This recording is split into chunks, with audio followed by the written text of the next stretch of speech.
Salam alaikum wa rahmatullahi ta'ala wa barakatuh. Voilà un exercice complet de transformation spontanée dans les piles. On introduit dans un bécher un volume V est égal à 50 ml d'une solution de chlorure d'aluminium Al3+ plus 3Cl- de concentration en soluté apportée 0,10 mol par litre, dans laquelle plonge une lame d'aluminium.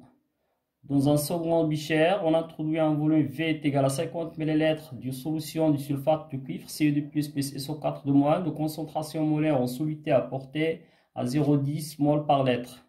On relie les deux béchers à l'aide d'un pont salin contenant du nitrate d'ammonium NH4+ plus NO3-.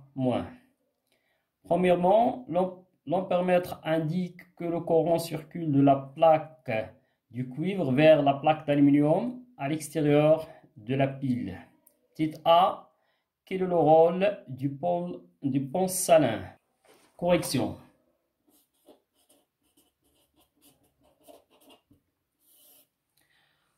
Donc, pour la première question, petite A, rôle du pont salin. Bon, le pont salin, il sert la liaison électrique entre deux solutions et assure également la neutralité électrique de ces deux solutions. Donc, je vais écrire ici, voir le courant. Type B. Donc, on relie la pile à un conducteur ohmique. Faire un schéma légendé en indiquant le sens du courant dans le circuit et en représentant le déplacement de différents porteurs de charge à l'intérieur de la pile. Donc, la pile est constituée de deux béchers. Donc, le premier bécher dans lequel il y a la solution Al3+ plus 3Cl-, et on plonge dans cette solution une lame Al. La deuxième bécher contient la solution CuD+ plus SO4-, dans laquelle une lame de cuivre est plongée. Cu. Bon, pour assurer la neutralité et la liaison électrique d'une solution, on met ici un pont salin qui contient la solution NH4+ plus NO3-.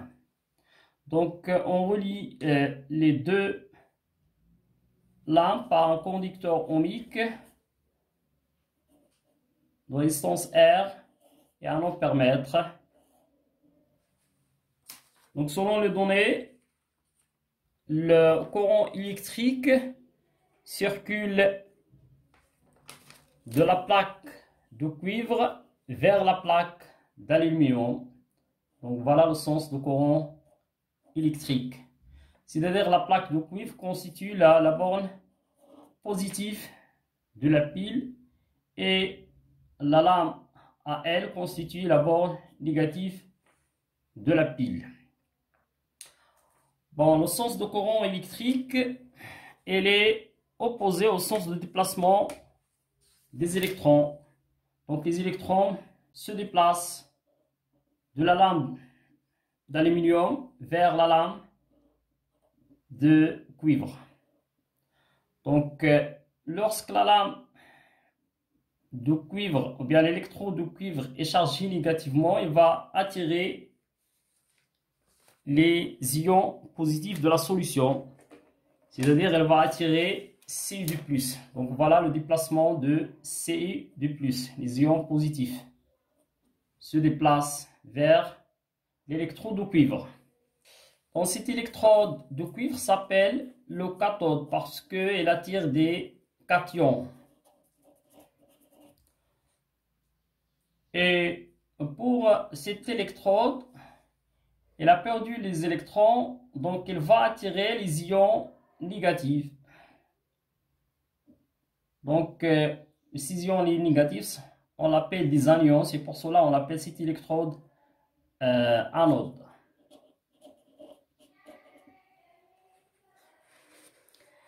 Bon, concernant les déplacements, concernant le pôle salin, donc pour assurer la neutralité de solution, puisqu'ici les CU du plus seront diminués, donc on aura le déplacement de NH4+ dans ce sens-là.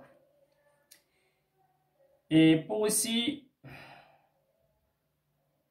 concernant ici, donc puisque les atomes d'aluminium perdent des électrons, donc ils seront transformés à des cations Al3+, donc on ne va pas avoir un excès d'aluminium Al3+ ici, donc les ions négatifs seront déplacés dans ce sens, c'est-à-dire dans le sens de déplacement des électrons à l'extérieur de la pile. Bon, pour la question C, écrire et nommer les réactions qui se produisent aux électrodes. Donc, au cathode, on aura bien sûr les Cu2+ qui captent 2 électrons pour se transformer en Cu. Par contre ici,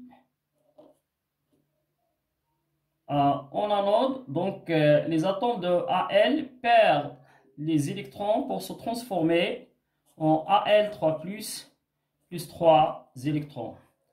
Donc c'est-à-dire on a ici l'oxydation et ici réduction de Cu2+. Donc pour la question D, donc montrer que la transformation entre les deux couples peut s'écrire sous cette forme-là. Alors, donc on va ajouter la première équation aux deuxième équation. C'est pour cela il faut éliminer les électrons. Donc on va multiplier cette demi-équation par 2 et cette demi-équation par 3. Donc on aura 2Al plus 3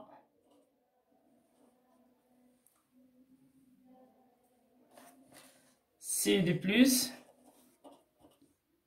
qui donne 3 Cu plus 2Al3+. La question E, donner la représentation conventionnelle de la pile. Donc, la borne, on a vu que la borne négative, c'est l'électrode Al. Et la borne positive, c'est l'électrode du cuivre Cu. Donc, pour le pont salin, donc c'est le pont qui permet, qui relie les deux solutions Al3+ et Cu2+. Donc voilà le sens ou bien la représentation conventionnelle de cette pile. Donc toujours on écrit à gauche la borne négative et la borne positive et le pont salin relié les deux solutions de la pile. En concernant la deuxième question, la constante d'équilibre K est égale 10 à la puissance 20. On calcule le quotient, petit a, calcule le quotient de la réaction initiale, c'est-à-dire que R initiale, donc qui est égal selon cette équation, est égal à la concentration de Al3+ au carré sur la concentration initiale, bien sûr ici, sur la concentration de Cu2+ initiale à la puissance 3. Donc on remplace chaque concentration par sa valeur, donc qui est égal à 0,10 au carré sur 0,10 à la puissance 3 qui est égal à 10. Bon, pour la question B, montrer en appliquant le critère d'évolution spontanée que le sens d'évolution est courant avec le fonctionnement de la pile. Donc, pour le fonctionnement de la pile, c'est-à-dire le transfert des électrons de la lame de cuivre, c'est-à-dire de l'anode, vers la solution Cu du plus qui existe dans l'autre bécher, c'est-à-dire un transfert d'électrons spontané indirect, c'est-à-dire dans le sens direct. Est-ce que la réaction est dans le sens direct? Donc on a que R initial est inférieur à K, c'est-à-dire que cette transformation se déroule dans le sens direct, c'est-à-dire dans le sens de transfert, sens de transfert d'électrons de AL au Cu du plus, à Cu du plus. Bon, ce qui est courant on fonctionne avec le fonctionnement de la pile.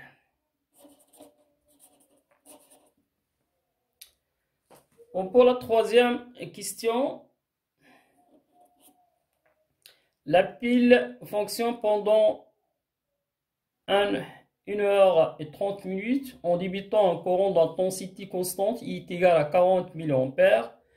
Calculer la quantité d'électricité Q, donc Q qui est égal à I fois delta T, donc qui est égal à 40 mA fois 80 fois 60 coulombs secondes.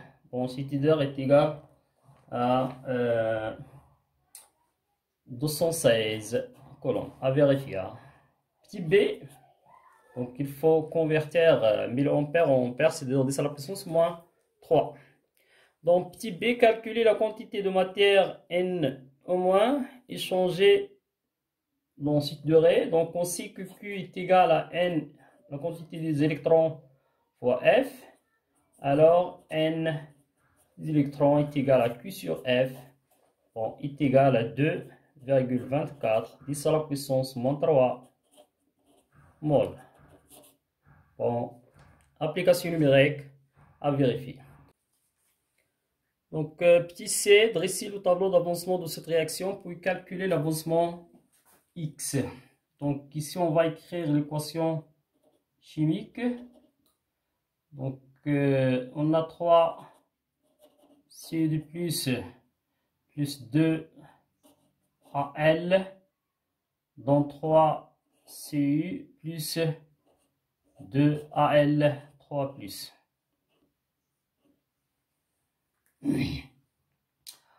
Bon, le tableau d'avancement donc permet de suivre l'évolution de chaque espèce chimique, donc de l'état initial à l'état final, donc ici à l'état à l'instant T.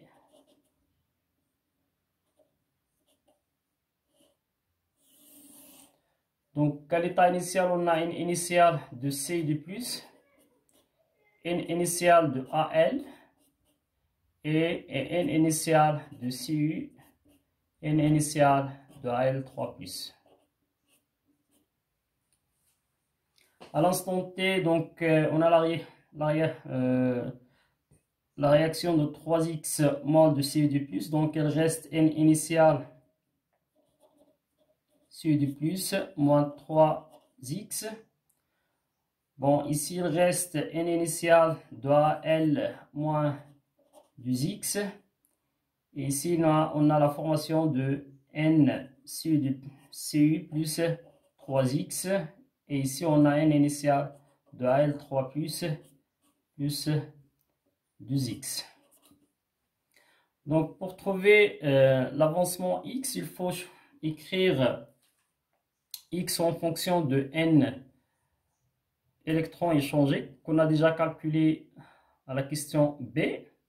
Donc c'est pour cela qu'on a besoin d'écrire la demi-équation, soit de CU du plus qui est dans CU ou bien de AL qui est dans AL3+. Donc, je peux choisir de AL. Donc, on a AL dans AL3+, plus 3 électrons.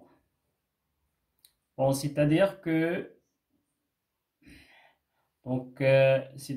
N formé de AL3+, sur 1 est égal à N électrons échangés sur 3. Donc la relation de proportionnalité entre les quantités de matière formées et le coefficient stéchiométrique.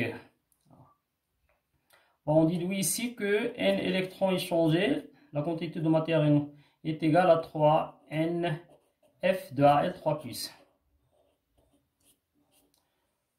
Bon, c'est-à-dire lorsqu'on a formation de X mol de Al3+, on a 3 moles échangés des électrons. Bon, et selon nos tableaux d'avancement, et selon le tableau, bon, la quantité de matière formée de Al3+, est égale à 2x. N formé de Al3+ est égal à 2x. Donc on va remplacer, donc on trouve que N, la quantité de matière échangée des électrons, est égale à 2x. Bon, on va remplacer N par 2x. Donc 3 fois 2x, c'est-à-dire 6x. Donc x est égal à N électrons sur 6. Donc l'application numérique vérifie qu'il s'agit de 3,73 fois 10 à la puissance moins 4 mol. La dernière question, la question D, calculer la variation de la quantité de matière. Donc dN à L est égal à N final de AL moins N initial de AL. Bon, N final de AL, selon le tableau d'avancement, c'est N initial de AL moins 2x moins N initial de AL, donc est égal à moins 2x. Donc, il faut faire l'application numérique. Et pour delta M, donc delta M de AL, la variation de la masse est égale à la variation de la quantité de matière NaL fois la masse molaire de AL, puisque N est égal à M sur grand M. Donc delta N est égal à delta M sur grand M. شكرا على انتباهكم وتتبعكم لمراحل الحل هذا التمرين. نلتقي إن شاء الله مع تمارين وملخصات جديدة بحول الله.